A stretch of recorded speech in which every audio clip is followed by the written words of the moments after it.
अरे मित्रों, अभी हम लोग आधुनिक काल से जुड़ा हुआ एमसीक्यूज़ कर रहे हैं। तो हमने भारतेंदु युग फिर द्विवेदी युग से संबंधित एमसीक्यूज़ किया है। हम लोग प्रगतिवादी युग से एमसीक्यूज़ करेंगे। तो खाली स्थान प्रगतिवाद का आधार है। तो द्वंद्वात्मक भौतिकवाद जो है आपका प्रगतिवाद का क्या है, आधार है। जमुन जल तुम काव्य के रचनाकार कौन हैं? तो केदारनाथ अग्रवाल। जमुन जल तुम। छायावाद और उत्तर छायावाद के बीच कुछ वैसा ही संबंध दिखता है जैसा मध्यकाल में भक्ति काव्य और रीति काव्य के बीच था। पंक्तियों के लेखक कौन हैं? तो डॉक्टर रामस्वरूप चतुर्वेदी। इनमें से किस कवि को एक भारतीय आत्मा के नाम से जाना जाता है? तो वह है माखनलाल चतुर्वेदी। जिस तरह हम बोलते हैं उस तरह तू लिख, और उसके बाद भी हमसे बड़ा तू दिख। उपयुक्त पंक्तियों के रचनाकार कौन है बताना है आपको। तो वो है भवानी प्रसाद मिश्र कि जिस तरह हम बोलते हैं उस तरह तू लिख। रामधारी सिंह दिनकर की काव्य कृति कौन सी है? तो रामधारी सिंह दिनकर की काव्य कृति है कुरुक्षेत्र है। रामधारी सिंह दिनकर की काव्य कृति है कुरुक्षेत्र। हेमकृतनी के रचयिता कौन है? तो हेमकृतनी के रचयिता है माखनलाल चतुर्वेदी। हिंदी काव्य डैश मांसल के प्रवर्तक माने जाते हैं। तो मांसलवाद के प्रवर्तक कौन माने जाते हैं? तो रामेश्वर शुक्ल अंचल माने जाते हैं हिंदी काव्य के मांसलवाद के प्रवर्तक। प्रगतिवाद के संदर्भ में इनमें से एक कथन कौन सा सही नहीं है बताना है आपको। तो डी ऑप्शन जो है कि प्रगतिवादी सामाजिक यथार्थ की अभिव्यक्ति को ही रचना का उद्देश्य मानता है। तो मुझे लगता है कि ये सही है, ठीक है ना, ये गलत नहीं है, ठीक है, क्योंकि ये सही दिया हुआ है। तो मैं चारों ऑप्शन पढ़ता हूँ फिर बताता हूँ कौन सा सही है, ठीक है। प्रगतिवादी जनजीवन के साथ प्रकृति और कल्पना लोक में सौंदर्य खोजता है। ये थोड़ा गलत हो सकता है, आगे बढ़ता हूँ मैं। प्रगतिवाद ने पहली बार साहित्यिक चेतना को यथार्थवाद की ओर अग्रसर होने की प्रेरणा दी। ये बिल्कुल सही है। प्रगतिवाद की मूल प्रेरणा मार्क्सवाद से विकसित हुई है, ये भी सही है, ठीक है। और फोर्थ ऑप्शन भी बिल्कुल सही है, ठीक है ना। सामाजिक यथार्थ के व्यक्ति को ही रचना का उद्देश्य माना। देखिए ऐसे ये सही है, लेकिन यहाँ पर केवल लगा दिया गया, शायद इसीलिए है ना, उद्देश्य रचना का उद्देश्य मानता है। तो और भी शायद उद्देश्य हो सकते हैं, इसीलिए डी को गलत माना गया है। लेकिन मुझे लगता है कि पहला जो है प्रगतिवाद जनजीवन के साथ प्रकृति और कल्पना लोक में सौंदर्य खोजता है, ये गलत हो सकता है, ठीक है ना। क्योंकि ये जो कल्पनाएँ जो हैं, कल्पना सौंदर्य, ये सब आपकी छायावादी युग की प्रवृत्तियाँ हैं। तो आप देख लेंगे थोड़ा इस पर। प्रगतिशील लेखक संघ किस स्तर की संस्था है? तो ये अंतर्राष्ट्रीय है ना, क्योंकि ये लंदन में पहले आपका बना था ये संस्था। वह हृदय नहीं है पत्थर, इसमें स्वदेश का प्यार नहीं। तो यह पंक्तियाँ किनकी हैं, इनके द्वारा लिखी गई हैं? तो ये गया प्रसाद शुक्ल सनेही के द्वारा लिखी गई हैं कि वह हृदय नहीं पत्थर है जिसमें स्वदेश का प्यार नहीं। मैं उस जनपद का कवि हूँ। काव्य रचना किस कवि की है? तो त्रिलोचन की है। मैं उस जनपद का कवि हूँ, त्रिलोचन लिखा है। प्रगतिवाद के जन्म में किसका योगदान है? तो सभी का है। पहला है छायावादी रोमानियत और पलायनवादी प्रवृत्ति। दूसरा है प्रगतिशील लेखक संघ की स्थापना। दूसरा है मार्क्सवादी प्रभाव। अगला क्वेश्चन है, इनमें से कौन सम्मिलित नहीं है बताना है आपको। तो अजय खंडन सम्मिलित नहीं है। वहीं मुक्ति मार्ग भारत भूषण अग्रवाल क्या है? पिघलते पत्थर रांगे राघव जी का है। प्रलय जनश्री मंगल सिंह सुमन का है। त्रिलोचन का वास्तविक नाम क्या था बताना है आपको। तो वासुदेव सिंह जो है त्रिलोचन का वास्तविक नाम है। कबीर के उपरांत हर विध्वंसकारी और जन विरोधी शक्ति को सर्वाधिक खुली चुनौती देने वाले साहित्यकार कौन हैं? तो नागार्जुन हैं, क्योंकि नागार्जुन ने ही जो है कबीर के बाद जो है कबीर के जैसा ही विध्वंसकारी और जन विरोधी शक्ति को खुलकर क्या दी है? चुनौती दी है। इनमें से कौन सी नागार्जुन द्वारा रचित नहीं है बताना है आपको। तो कला और बूढ़ा चांद। उसके अलावा जो आप देख रहे हैं पाषाणी, रविंद्र के प्रति, चंदना, ये जो है सभी नागार्जुन जी का लिखा हुआ है। प्रगतिवाद के अंतर्गत कौन सा विचार अमान्य है?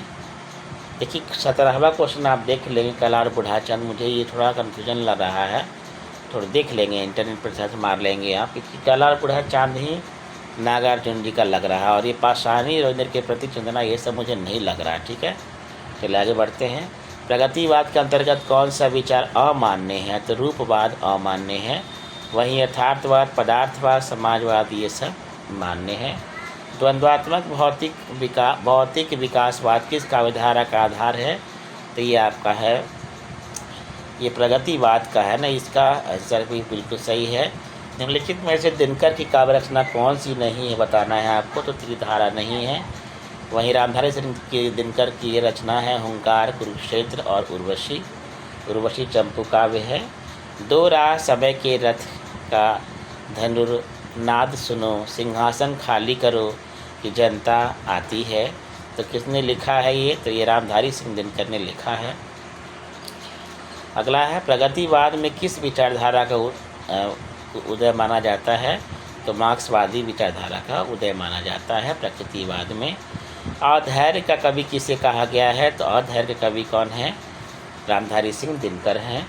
लखनऊ में आयोजित प्रगतिशील लेखक संघ के प्रथम अधिवेशन की अध्यक्षता किसने की थी? तो मुंशी प्रेमचंद ने, और यह अधिवेशन हुआ था 1936 में। ठीक है, और विदेशों में इसका लंदन में जो है अधिवेशन हुआ था। हिंदी साहित्य में प्रगतिवादी का उदय कब से माना जाता है? तो 1936 से, जब ये लेखक संघ जिसका नाम था प्रगतिशील लेखक संघ, इसका जो अधिवेशन हुआ था आपका लखनऊ में। प्रगतिवादी कवि इसमें कौन है बताना है आपको, तो केदारनाथ अग्रवाल हैं।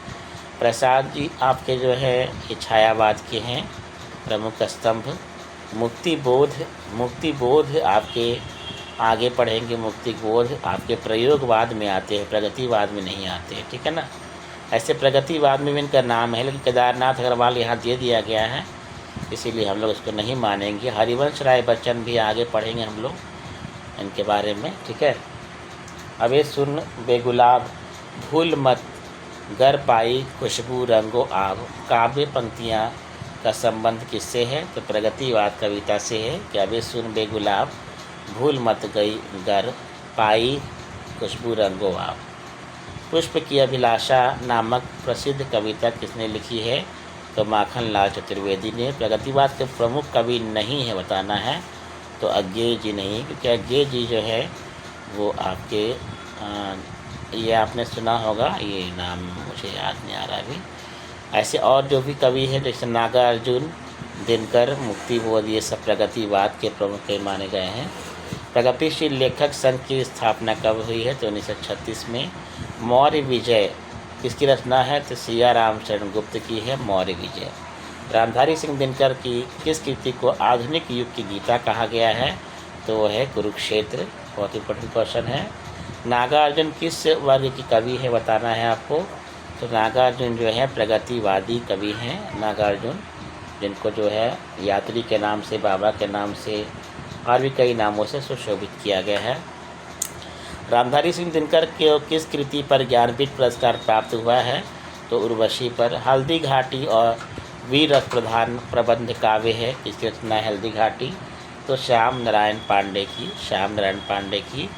हल्दी घाटी जो वीर रस प्रधान प्रबंध काव्य है, ठीक है ना, श्याम नारायण पांडे की है। ठीक है, याद रखेंगे।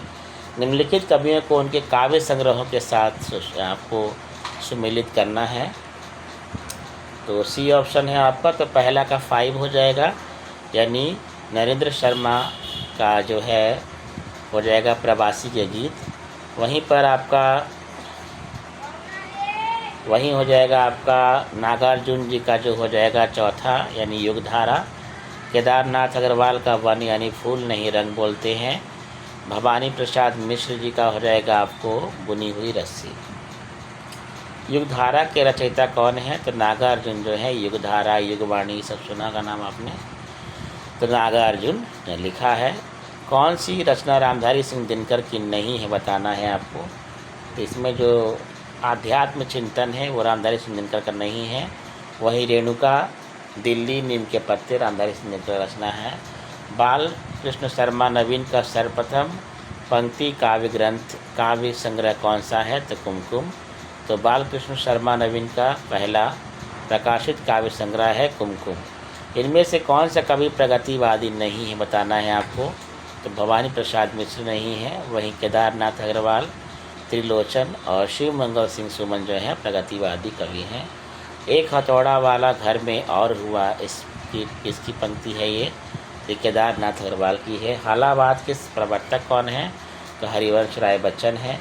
निम्नलिखित काव्य कृतियों तथा कृतियों को सम्मिलित करना है आपको, तो इसका ऑप्शन है ए ऑप्शन है। तो पहला का हो जाएगा थर्ड, यानी ईश्वर की अध्यक्षता में है लीलाधर जगुड़ी जी की। अबूतर कबूतर है उदय प्रकाश जी की। आत्मकथ्या के विरुद्ध जो है रघुवीर सहाय की है। और अंतिम है जल सागर जो है श्रीकांत जी की। निम्नलिखित काव्य ग्रंथों को उनके रचनाकारों के साथ सम्मिलित करना है आपको। तो सतरंगे पंखों वाली जो है ये केदारनाथ अग्रवाल जी की है ना, देखता हूँ मैं। तो ऑप्शन बी है इसमें। तो पहला का सतरंगिनी का है, सतरंगिनी जो है हरिवंश राय बच्चन की है। सतरंगे पंखों वाली जो है ये आपका हो जाएगा चौथा ऑप्शन नागार्जुन जी का है। और उसके बाद है अणिमा जो है, अणिमा है आपका निराला जी का। उसके बाद है रितंबरा नहीं होगा, चितंबरा होना चाहिए, ठीक है ना। तो डी का हो जाएगा आपका 2, यानी केदारनाथ प्रभात जी का लिखा हुआ है। चलिए आगे बढ़ते हैं। दिनकर की रचनाओं का सही अनुक्रम रेखांकित करिए आप। तो हुंकार, रेणुका, रसवंती और उर्वशी, इनमें से कौन सा ग्रंथ कौन सा नाम सही है इनमें से? तो सी जो है तार सप्तक सही है और सब गलत है। कौन सा नाम सही है? हरिजन गाथा किसकी रचना है बताना है आपको। तो हरिजन गाथा जो है नागार्जुन की रचना है। निम्नलिखित कवियों को उनके काव्य कृतियों के साथ सम्मिलित करना है आपको। तो सी ऑप्शन है इसका। तो पहला का हो जाएगा पहला, यानी मौर्य विजय। सिया राम शरण गुप्त ने लिखा है मौर्य विजय। फिर उसके बाद सी ऑप्शन में आ गया पहला का 1। और दूसरा यानी बालकृष्ण शर्मा नवीन जिन्होंने लिखा है आपका चौथा, यानी विप्लव गायन। फिर सुभद्रा कुमारी चौहान का आपका क्या है? तो सुभद्रा कुमारी चौहान का है राखी की चुनौती। उसके बाद गया प्रसाद शुक्ल स्नेही का क्या है? तो उनका है आपका थर्ड, यानी राष्ट्रीय तरंग, ठीक है। निम्नलिखित रचनाओं को उनके रचनाकारों के साथ सम्मिलित करिए। तो ए ऑप्शन है इसका। तो ए में है मधुलिका का हो जाएगा रामेश्वर शुक्ल अंचल, ठीक है। के बाद है प्रभात फेरी हो जाएगा आपका नरेंद्र शर्मा। प्रणभंग जो है वो हो जाएगा आपका पांचवा, यानी रामधारी सिंह दिनकर। फिर आपका अंत में है काठमांडू की पहली सांझ, ये हो जाएगा पहला, शिवमंगल सिंह सुमन, ठीक है। जन्म के अनुसार कवियों का अनुक्रम सही क्या है बताना है। तो पहले है नागार्जुन, फिर भवानी प्रसाद मिश्र, फिर त्रिलोचन, फिर नरेश मेहता है। रचना ना तो दर्शन है और न किसी ज्ञानी के प्रौढ़ मस्तिष्क का चमत्कार, या तो अनंततः एक साधारण मनुष्य का शंकाकुल हृदय ही है जो मस्तिष्क के स्तर पर चढ़कर बोल रहा है। दिनकर द्वारा कहा गया यह कथन उनके किस काव्य के संबंध में है? तो कुरुक्षेत्र, ठीक है ना। प्रगतिशील लेखक संघ की स्थापना लंदन में किसके प्रयत्न से हुई? तो सी ऑप्शन होगा मुल्कराज आनंद व सज्जाद जहीर के द्वारा। दिनकर की किस कृति का कथानायक कर्ण है बताना है। तो रश्मि रथी। इनमें से कौन सी रचना केदारनाथ अग्रवाल की नहीं है बताना है आपको। तो डी ऑप्शन युगधारा। वहीं युग की गंगा, नींद के बादल, आग का झरना, युगधारा जो है केदारनाथ अग्रवाल की रचनाएं हैं। प्रगतिवादी काव्य सृष्टि कौन सा है? तो वर्ग चेतना प्रधान है। रश्मि लोक के रचयिता कौन है? तो रामधारी सिंह दिनकर। रश्मि रथी के रचयिता कौन है? रामधारी सिंह दिनकर हैं। अपराजिता के लेखक कौन है? तो अंचल। निशा निमंत्रण के रचनाकार कौन है? तो हरिवंश राय बच्चन। फूल नहीं रंग बोलते हैं केदारनाथ अग्रवाल की रचना है। मधुशाला कब लिखी गई है? तो 1935 में। हिंदी साहित्य में मार्क्सवादी चेतना की अभिव्यक्ति जिस काव्यधारा में देखने को मिलती है उस धारा का नाम क्या है? तो प्रगतिवादी। शोषक वर्ग के प्रति घृणा का भाव किस युग की कविता की मुख्य विशेषता रही है, प्रवृत्ति रही है? तो प्रगतिवादी। नागार्जुन किस काव्यधारा कवि हैं? तो प्रगतिवादी। कुरुक्षेत्र का मुख्य प्रतिपाद्य क्या है? तो डी ऑप्शन है कि जब तक संसार में सद्भावना, शांति, समता और न्याय की प्रतिष्ठा नहीं होती तब तक युद्ध क्या है? अनिवार्य है। बहुत इम्पोर्टेंट है। निम्नलिखित में से आग और राग का नाम किसे कहा गया? राग का कवि किसे कहा गया है? तो रामधारी सिंह दिनकर को आग और राग का कवि कहा गया है। निम्नलिखित पंक्तियाँ किसने लिखी हैं? कुरुक्षेत्र ना तो दर्शन है, ना किसी ज्ञानी के प्रौढ़, जानी गलत हो गया, वहाँ ज्ञानी होगा, ज्ञानी के प्रौढ़ मस्तिष्क का चमत्कार, यह तो अनंतता एक साधारण मनुष्य का शंकाकुल हृदय ही है जो मस्तिष्क के स्तर पर चढ़कर बोल रहा है। तो किसने ये लिखा है बताना है आपको? तो रामधारी सिंह दिनकर। रामधारी सिंह दिनकर के अनुसार कुरुक्षेत्र में किसका आलंबन लेकर उन्होंने महत्वपूर्ण प्रश्नों को कृति में उपस्थित किया है? तो भीष्म और युधिष्ठिर, है ना। भीष्म जो पांडु थे, भीष्म जो आपके देवव्रत जिनका नाम था, जिन्होंने भीष्म प्रतिज्ञा ली थी, राजा शांतनु के पुत्र थे, और युधिष्ठिर जो पांडु थे, पांडव के पुत्र। प्रगतिवादी काव्य किस विचारधारा से प्रेरित है बताना है आपको? मार्क्सवाद से। आत्मा का संग्राम आत्मा से है और देह का संग्राम देह से जीता जाता है। रामधारी सिंह दिनकर का यह कथन किस कृति के संदर्भ में है? तो कुरुक्षेत्र के संबंध में। सबको मुक्त प्रकाश चाहिए, सबको मुक्त समीरण, बाधा रहित विकास, मुक्त आशंकाओं में से जीवन। ये पंक्ति किस कृति से ली गई है? तो ये कुरुक्षेत्र से ली गई है कि सबको मुक्त प्रकाश। देखिए ज़्यादा रचनाएं जो पंक्तियां हैं कुरुक्षेत्र से पूछी जा रही हैं। प्रस्तुत पंक्तियां किस कृति से ली गई हैं? कि इस व्यक्तिक भोगवाद से फूटी विष की धारा तड़प रहा है जिसमें पढ़कर मानव समाज का यह सारा। तो कुरुक्षेत्र से लिया गया है, ठीक है ना। प्रगतिवादी का दार्शनिक आधार क्या है बताना है आपको? तो साम्यवाद है। कुरुक्षेत्र के प्रथम स्वर का प्रारंभ किस पंक्ति से होता है? तो वह कौन रोता है। निम्नलिखित विकल्पों में किसका संबंध रामधारी सिंह दिनकर से है बताना है आपको? तो पौराणिक, बी ऑप्शन है इसमें। तो बी में ए, बी और सी गलत सही है, और सी आपका A B C A B C, हाँ ए बी सही है, डी गलत है, सुधारवाद गलत है, ठीक है ना। तो निम्नलिखित पंक्तियों में किसका संबंध रामधारी सिंह दिनकर से है? तो पहला है काम्यात्म की समस्या, दूसरा है पौराणिक प्रसंग में भारत चीन युद्ध का युगहीन संदर्भ, और तीसरा है युद्ध दर्शन। मुझे लगता है कि पहला जो ऑप्शन मुझे लग रहा है काम्यात्म की संबंध है, काव्यात्म, ये सही मुझे नहीं लग रहा है, आप देख लेंगे थोड़ा इसको, ठीक है। निम्नलिखित में से किस कवि को मार्क्सवादी चेतना का कवि माना जाता है? तो हरिवंश राय बच्चन को जो है मार्क्सवादी चेतना का कवि माना गया है, लेकिन मुझे ये भी सही नहीं लग रहा है, ठीक है ना। ये भी मुझे सही नहीं लग रहा है कि हरिवंश राय बच्चन को मार्क्सवादी चेतना का कवि क्यों माना गया, कि मैंने इनके बारे में पढ़ा ही नहीं वहाँ पर, ठीक है, हरिवंश राय बच्चन के बारे में। तो ये गलत मुझे लग रहा है, आप देख लेंगे। फूल नहीं रंग बोलते हैं, तो केदारनाथ अग्रवाल जी का है ये। किस कवि का संबंध प्रगतिवाद से नहीं है? तो रामदरस मिश्र का। वही मुक्तिबोध, त्रिलोचन और नागार्जुन, ये तीनों का संबंध जो है आपका प्रगतिवाद से है। कहीं कहीं मुक्तिबोध का जो है संबंध प्रगतिवाद से नहीं बताया गया, ये भी आप देख लेंगे, ठीक है। केदारनाथ अग्रवाल किस काव्य धारा के कवि हैं बताना है आपको? तो ये प्रगतिवाद के हैं। युग की गंगा किसकी रचना है? तो केदारनाथ अग्रवाल की है। निम्नलिखित में से कौन विशुद्ध राष्ट्रीय भावधारा कवि नहीं है? तो सी ऑप्शन नागार्जुन दे दिया गया है, ठीक है, लेकिन मुझे लगता है कि यही हैं राष्ट्रीय भावधारा।